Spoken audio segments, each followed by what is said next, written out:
Hi, this is Carrie Cooper for Guitar Centre's Focus on Rock. Today we look at one man who took himself to rock legend status behind one of America's most iconic bands, the Beach Boys. Brian Wilson, a creative genius plagued by depression and substance abuse, served his mental health issues over the decades, only to emerge as one of the most high-impact songwriters and musicians to have influenced the pop rock scene in the USA.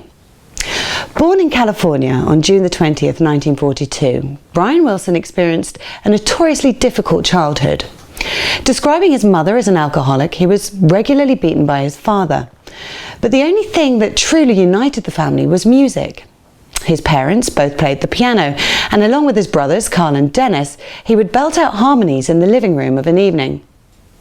It's with mixed feelings he remembers his upbringing. "I had a good childhood, except for my dad beating me up all the time," he once said. Perhaps it was Brian being the oldest brother that somehow determined the musical fate of the three brothers. And although plagued by inner conflict, his innate talent for writing stellar rock and roll, accompanied by complex and beautiful vocal harmonies, laid the groundbreaking foundations for the band that would create songs described by some as teenage symphonies to God. Good-looking girls, surfing, the open road, backed by glossy production and smooth instrumentals, created this very new signature era in pop. Wilson is described by some a musical genius and by others a victim of 1960s drug culture. And though there's most likely truth in both, it seems that the latter largely allowed him a creativity and determination to succeed that resulted in the Beach Boys' iconic status. When listening to the complexities of the Beach Boys' harmonies, it's kind of hard to believe that the creator Brian Wilson could only ever hear in one ear.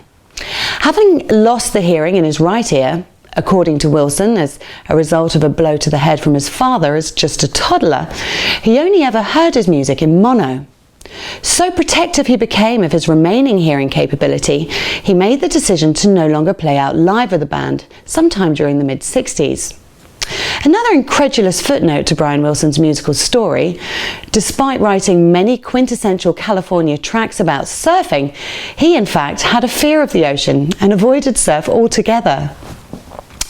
A pop mini-symphony of Good Vibrations in 1966 brought an unfelt-before confidence in the band's output, and some believe Brian's discovery and dabbling with LSD, which was still legal in the US at the time, attributed to a musical change in direction.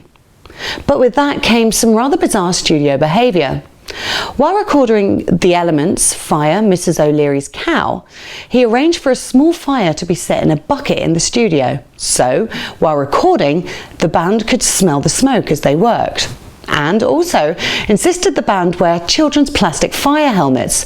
Things were getting dark for the band, and a series of small fires in the neighbourhood propelled Wilson's paranoia to the point where he abandoned the project altogether, until it was released in its reassembled glory in 2011.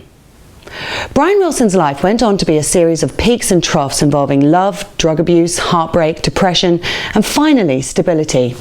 His full story can be seen in the acclaimed 2014 film Love and Mercy, which documents his musical genius, his losing grip on reality following the release of Pet Sounds, his sinister relationship with a rather controlling therapist, and finding his saviour in refuge in his wife Melinda Ledbetter, finally once again finding his everyday good vibrations, the ones he truly deserves.